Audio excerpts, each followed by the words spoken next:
Oke, teman-teman semua, sekarang kita akan melakukan dekomposisi dari medan elektromagnet. Jadi, kita tinjau sifat transversal dari potensial vektor, yaitu divergensi dari potensial vektor itu sama dengan 0. Atau kalau kita tuliskan dalam potensial 4, parsial mu A mu itu sama dengan 0, karena A0 itu adalah konstan, gitu ya. Nah, dengan persamaan Maxwell kovarian, kita memiliki bentuk parsial mu F mu nu sama dengan parsial mu A nu minus parsial nu A mu. Dan ini memberikan bahwa dA lembut dari A nu itu sama dengan 0. Nah, dA lembut juga kita tinjau untuk bersuku, yaitu dA lembut A0 itu 0 dan juga dA lembut AI itu sama dengan 0. Nah, tiga komponen dari potensial vektor itu memenuhi persamaan Klein-Gordon yang tak bermassa, karena foton itu tidak bermassa dan berspin bulat.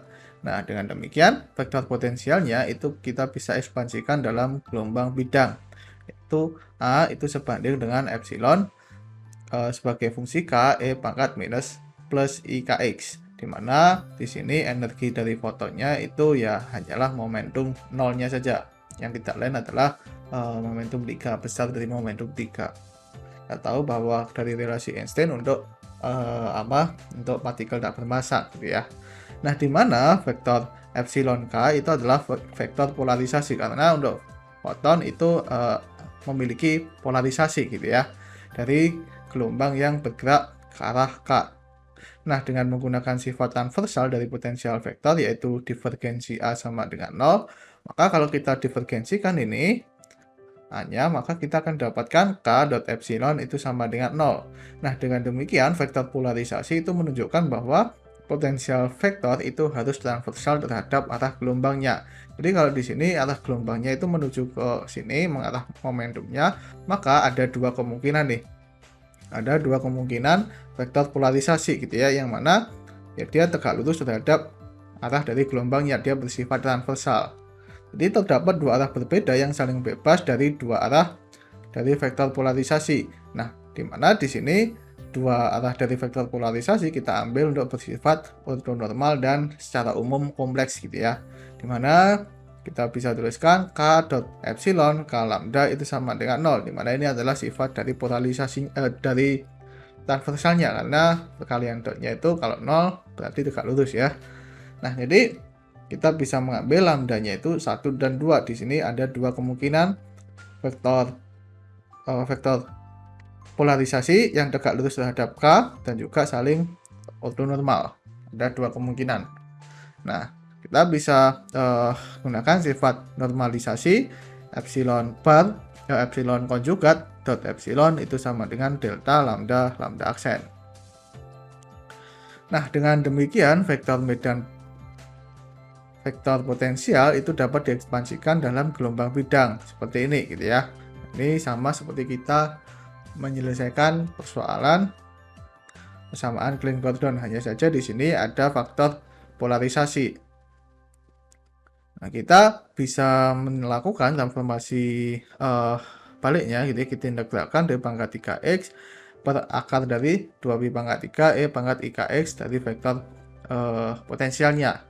Nah, ini kalau kita jabarkan, kalau kita integralkan terhadap ruang, maka di sini menjadi fungsi delta, ini juga, maka kita akan dapatkan perumusan seperti ini setelah kita integralkan terhadap momentum ke aksen.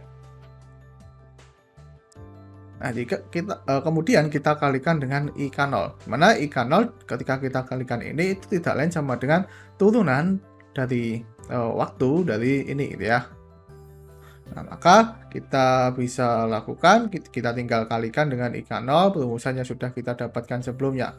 Nah, kemudian kalau kita lakukan turunan, maksudnya turunan dari ini, vektor potensialnya, maka kita akan dapatkan perumusan seperti ini, gitu ya. Atau kita bisa ubah ini menjadi akar 2K0, gitu ya.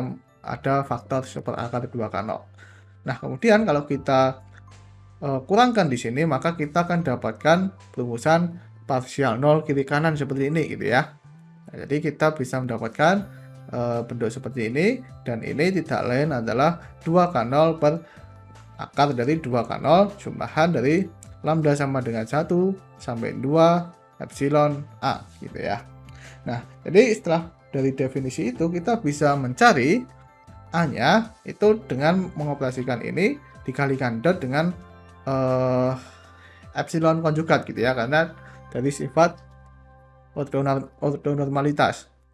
Nah, sekarang kalau kita lakukan Hermitian konjugat, Heideggernya itu sama dengan seperti ini. Kita lakukan Hermitian konjugat seperti biasa.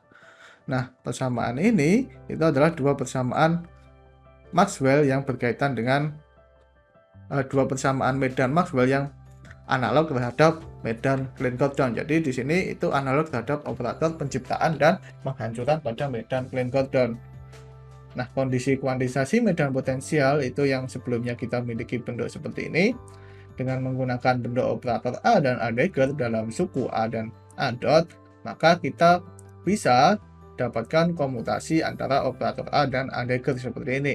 Yang ini tidak lain adalah kuantisasi dari operator pencipta dan penghancurnya. Nah, operator A dan Heidegger itu berlaku seperti operator pencipta dan penghancur pada osilator harmonik. Hamiltonian dan operator momentumnya itu dapat dinyatakan dalam operator pencipta dan penghancur, dan kemudian kita lakukan urutan normal karena untuk setiap operator kita lakukan urutan normal gitu ya.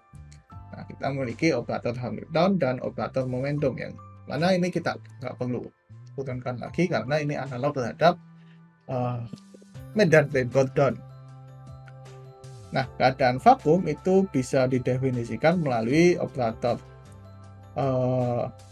penghancur ketika dikerjakan ke keadaan vakum itu akan nol karena nggak bisa diturunkan lagi atau nggak bisa dihancurkan lagi. Begitu pula Hamiltonian yang bekerja pada keadaan vakum itu sama dengan nol. Begitu pula momentumnya.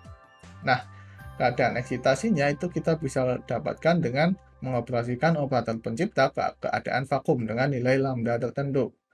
Nah, jadi energi eksitasinya itu adalah EK dan momentumnya itu adalah K, yang mana memenuhi persamaan Hamiltonian kuadrat minus B kuadrat ket K lambda itu sama dengan EK kuadrat minus besar dari K kuadrat ket K lambda, dan itu sama dengan 0. Jadi relasi persamaan Einstein.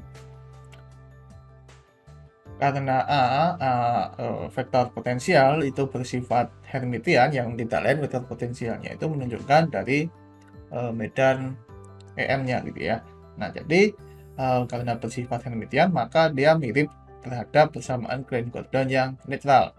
Maka fotonnya itu jelas tidak bermuatan gitu ya. Dan juga energi dari medannya itu bersifat positif karena ya sudah kita dapatkan sebelumnya. Nah, di sini kita memiliki dua keadaan foton yang berkaitan dengan dua polarisasi transversal, yang mana ini mungkin berkaitan dengan spin dari fotonnya. Ingat bahwa spin foton itu haruslah bulat karena berkaitan analog seperti persamaan Klein-Gordon yang netral tak bermassa gitu ya. Jadi persamaan Klein-Gordon itu menunjukkan untuk partikel spin bulat. Nah, apabila ditinjau jika arah gerak gelombang ke arah sumbu Z itu adalah vektor K-nya itu sama dengan KIZ, maka kita bisa nyatakan epsilonnya itu menjadi EX dan EY gitu ya, basis ke X dan basis ke Y.